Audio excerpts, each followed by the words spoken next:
So I thought it'd be a great day to check out my Onyx Books Max Lumi e-ink Android tablet. What's happening, Panda Nation? Peter Von Panda out here. Sunny day.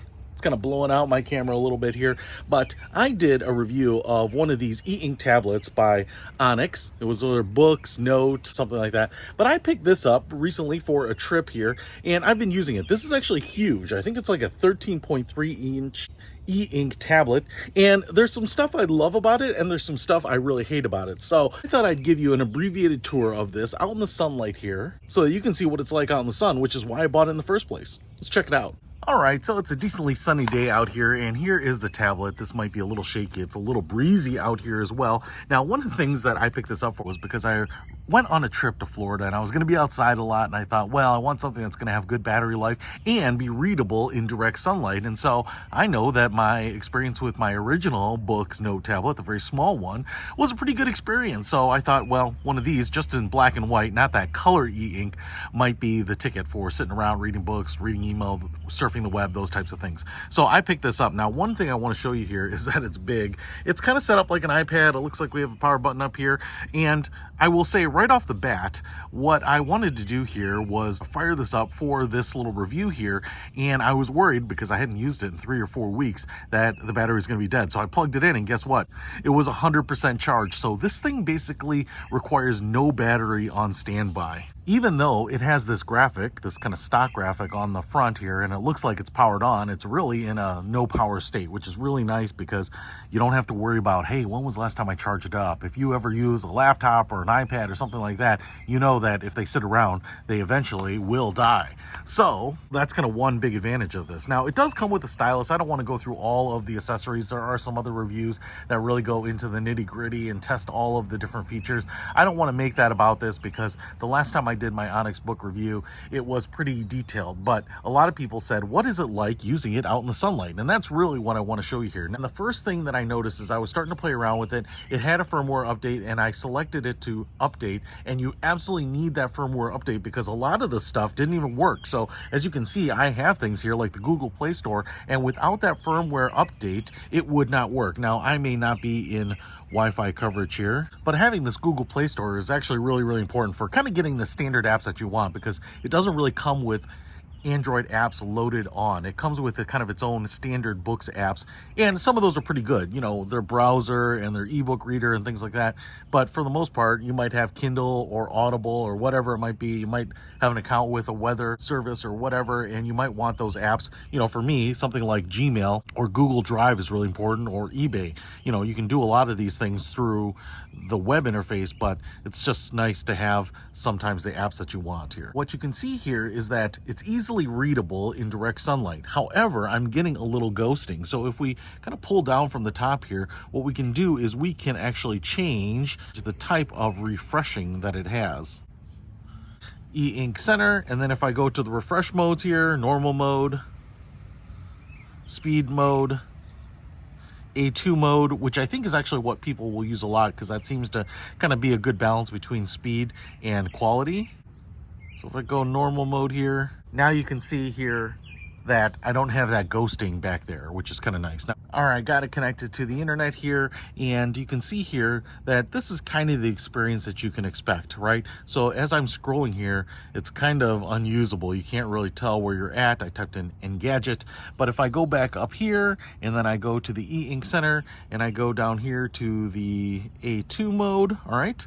So now I'm gonna go back. What this does is now we have a little bit of that ghosting, but as you can see here, when I scroll, it's refreshing much faster. So that's why I think a lot of people will stay on the A2 mode. Eventually, that ghosting will go away. Let's go to the Engadget blog right here. So we're here at the Engadget blog. You can see, again, black and white, so it's not super easy to see what these pictures are. Obviously, I can kind of tell the drone, football players, little ad here. But what you can do is you can go ahead and go up here and adjust things like brightness and contrast, and that will help, especially if you are on a site that has consistently colored pictures, right?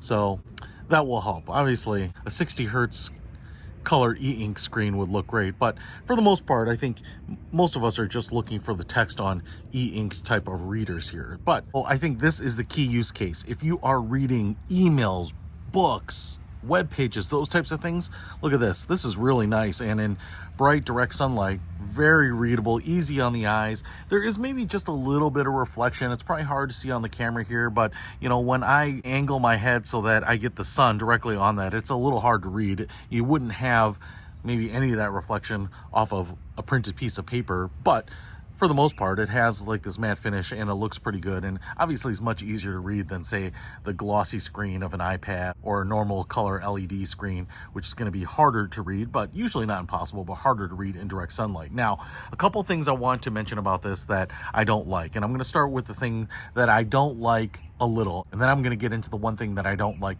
a lot. All right, so first of all, if I pick this up and I hold it like this, you can just see how big this is. It's actually good for reading and easy on your eyes, but there's a couple problems. Even if I hold it vertically like this, while it's not heavy, it's just so big, there is weight kind of way out away from your hands, and it kind of torques your hand.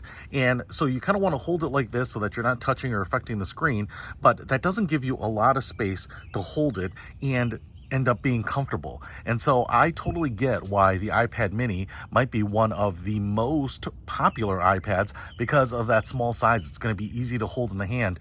Like I said, even though this is not super heavy, it feels like plastic. It's kind of just made out of plastic, and it's a low horsepower electronic. It gets really heavy. Now, if you have a nice big beer gut or something like me, maybe you can rest it on there as you're reading it. But for the most part, if it's like this, it starts to get a little uncomfortable in the hand, kind of pushing into your hand, biting into your hand, or torquing in your hand. And it's even worse if you turn it like this, because now that weight is even further out. It's kind of levering on your hand and putting a lot of torque on it. So it's really, in my opinion, too big to be used as a handheld device, especially if you're holding it up like a newspaper or a magazine. It just gets really annoying. Now, the other thing, and why I brought my laptop out here to show you, is this is a MacBook Air, and it's my 13.3 inch display.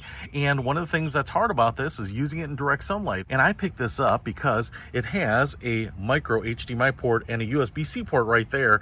And this will work as an external monitor. And so I thought, wow, that'd be cool. I can put it right up on my computer, plug it in, and now I can see my computer in direct sunlight. Well, I will say two things about this particular model. If you get the Max Lumi external monitor, I think you can use the USB-C or Thunderbolt to connect it as an external monitor. On this one, this does not do that. So it is really just a charging port. It doesn't really seem to move data. So if you want to use this as an external monitor, you have to use this micro HDMI port right there. Now, obviously the MacBook doesn't have it. It has USB-C Thunderbolt. So I got a USB-C Thunderbolt to HDMI, and then a HDMI to mini HDMI or micro HDMI connector there.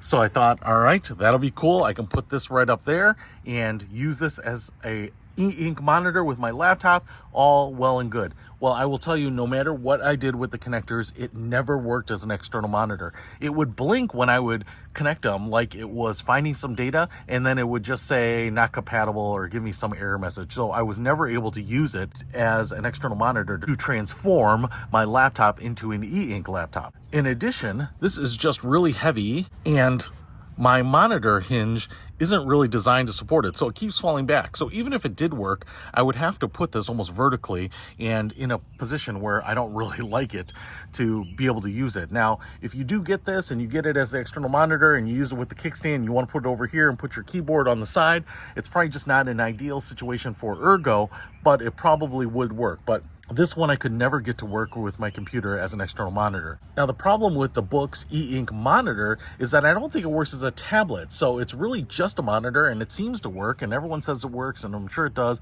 But for $700 or $800, it seems like an expensive external monitor that doesn't work as a tablet when you unplug it.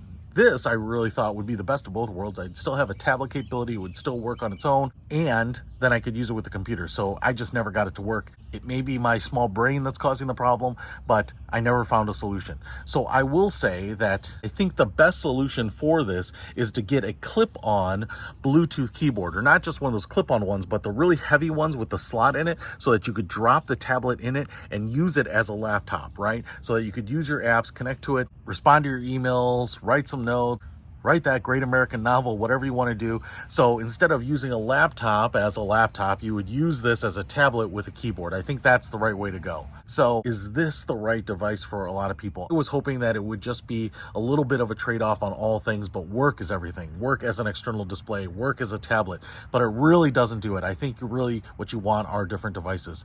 So either if you're going to get this and you want the best of a tablet and a laptop, get one of those big external Bluetooth keyboards that work as a stand to work with the tablet, but don't try to get it to work as an external monitor. That's kind of my tip on these. It's interesting. I actually like it, but again, after about a day or two of using it by the pool, on the porch, on the balcony, it just was too big for me to really want to continue to use. I actually found myself using my iPhone more often because it was just small. I could still read it. It was faster to respond to my inputs. I could type out emails. I could use voice control for it. So I thought it would be my go-to device for hot, sunny vacation weather, but in the end, I really didn't use it as much as I thought. So that's just my thoughts on it. It's a really cool device. I'm sure the technology is going to continue to improve, but if you're looking for a huge 13-inch e-ink Android tablet, then this is probably the one you want. But if you're looking for it to do double duty and maybe even replace some of your other devices, I don't think it's the one you want. However, they do make a lot of cool stuff, so I'll put links to all their stuff in the description below. Peter Von Panda, out. We can discover more and explore so much deeper. We can live better than ever thanks to Peter. Peter Von Panda. Peter Von Panda. So I thought it'd be a great time to look at my Onyx Books Note Lumi Max tablet.